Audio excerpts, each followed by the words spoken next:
Hi, today I'll be discussing with you the periodic labor force survey which has been recently released by National Statistical Office. Now this periodic labor force survey it's for the time period of July 2018 to June 2019, and this periodic labor force survey has been released by NSO, which comes under Ministry of Statistics and Program Implementation. This periodic labor force survey, for the first time it was done last year 2017-18. So what was happening before that? Before that we had NSSO doing the employment unemployment survey. Basically you would be reading it in newspaper EUS, employment unemployment survey, which was done after every 5 years. And this was being done from 1972.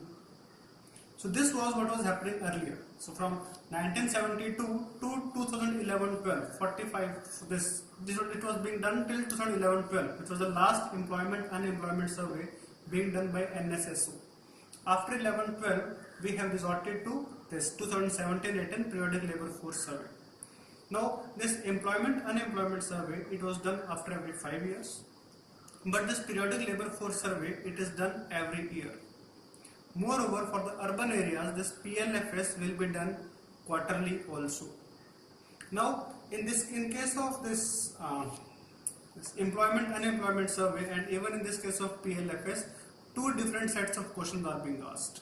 The questions are asked separately for rural male, rural females, urban males, urban females, and the questions they are based on two reference periods. One is the usual status of employment, and other is the current weekly status of employment.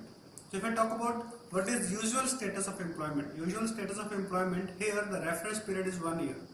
So in this case we consider a person as employed if he was employed for major part of the year. How many days, not mentioned. So in this case we were looking for those people who were looking for regular work. If I talk about current weekly status, here the reference period was 1 week. In case of current weekly status, the person is considered as employed if he has worked even for 1 hour in 1 week. So if a person has not worked even for 1 hour in 1 week, he will be considered as unemployed. So in case of PLFS and in case of employment unemployment survey, two reference periods are there, and two sets of questions are being asked from current weekly status and usual status of employment. Now if I talk about this NSSO survey, employment unemployment survey, in case of usual status of employment, the unemployment rate in rural males, it would come out to 1.2 to 1.8%. That has been the trend in those 40-year period from 1972 to 2011-12. Unemployment rate rural male 1.2 to 1.8% under usual status of employment. And if I talk about current weekly status of employment, here the unemployment rate for rural male would be coming out to 3% to 4.2%. That had been the trend for 40 years. But when the PLFS survey was brought last year for the first time, and obviously when it was brought last year for the first time, in 19 was when the report was released, the reference period for that was 2017 to 2018. So what had happened is last year in the usual status of employment, the unemployment rate for rural male came out to 5.8%. And for current weekly status, the unemployment rate came out to 8.8%. So the unemployment rate, which had remained to 1.2 to 1.8%, it suddenly jumped to 5.8%. And unemployment rate, which was 3% to 4.2%, it jumped automatically to 8.8%. So sudden increase of approximately 4 percentage points. So that's why there was huge hue and cry that unemployment rate in 17-18 has been the highest in 45 years. I hope you understood why was the unemployment how the unemployment rate was high. Earlier it was 1.2 to 1.8%, it came out to 5.8%, and one which was like 3 to 4.2%, it came out to 8.8%. Now what did government say, or what did NSO say in response to this?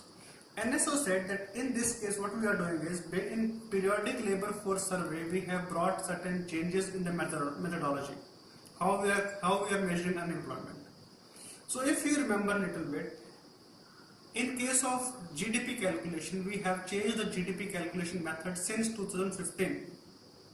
So since 2015 we have brought to GVA method, and before that we were into GDP method. Now we calculate first GVAFC, GVABP, then we calculate GDP. So now it is GDP-MP, real GDP-MP is our national income. Before 2015 it was real GDP-FC was our national income. But point is, since the methodology has changed after 2015-16, we cannot compare GDP of 2015-16 with GDP of before that. So similarly, what has happened is, in this case, the GDP, the employment unemployment method has changed. What we have done is, the weightage being given is changing in the PLFS. Earlier we were giving weightage to household or livelihood expenditure of the households. But now we are giving more weightage to those people while calculating unemployment, to those households which have educated people.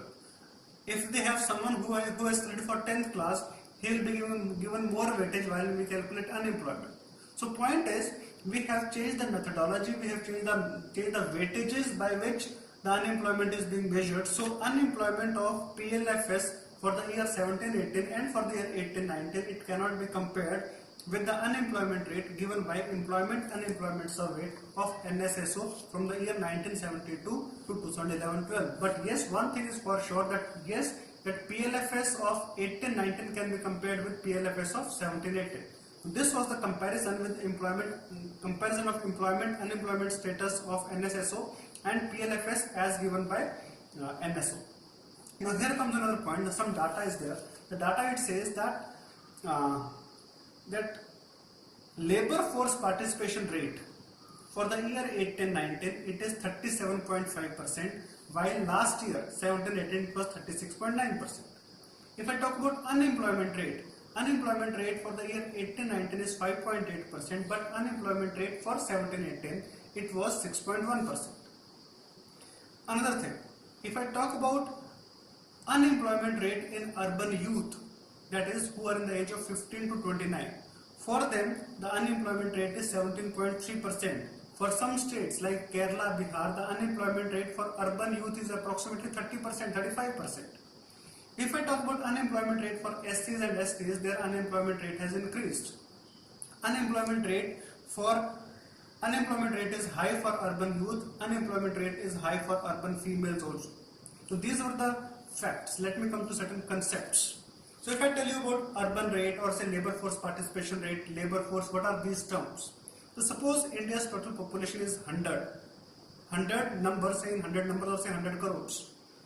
So if our population is say 100 crores, our working age population for India is approximately 65%.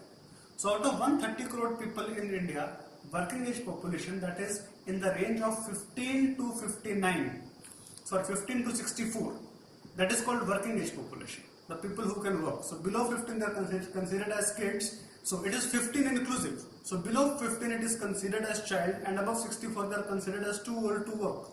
So we do not calculate them when we decide working age population. So out of 130 crore people, 65% is working age population. So if suppose I am taking it to be 100, then 65% are the people in the range of 15 to 64. Now out of this working age population, there will be certain people who are working, as I am working. There will be certain people who will be looking for work, as you guys are looking for work. But there will be certain people like your younger brother, younger sisters, who will be still in schools and in colleges. They are upgrading their skills. They are in the working age population, but they are not working, they are not looking for work. Then you have your mothers who are housewives. Suppose you have a mother who is a housewife. Then who is a housewife, even she is not working, she is also not looking for work. There may be people who are disabled, but so they cannot work. There may be people who are so rich that they really do not want to work. So if I talk about working age population, in this working age population, not everyone is working and not everyone is looking for work. So in this working age population, the people who are looking for work or who are working, they are called labor force. So if we say PLFS 2018-19, if labor force participation rate is 37.5%, it means out of 65% of working age, 37.5% are the people who are working or are looking for work.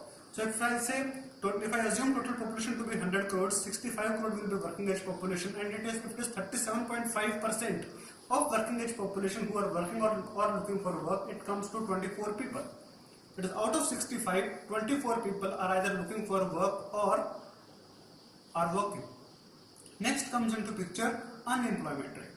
So out of this 24 people, the number who are working, they are called employed people, and the people who are not getting work, they are called unemployed people. So if unemployment rate in India currently is 5.8%, then out of this 24 people, only 1.6 people are the people who are not getting a job. Other 22, so only 1.4 people are those people who are not getting work. 22.6 people, they are getting work. These 22.6 people, they are called workforce. And if I have to calculate unemployment rate, we will divide 1.4 by 24. We will not divide 1.4 by working age population. We will not divide 1.4 by total population. No, they are not concerned. Total population is not necessary for us. Total working age population is also not required for us. What is required is people who are working or people who are looking for work. So unemployment rate is 6.1%. It means out of 24 people who want to work or who are working, only 1.4 people are not getting work. I hope you have understood the concepts and facts behind periodic labor force survey brought for the year 2018-19, reference period July 2018 to June 2019. Fine.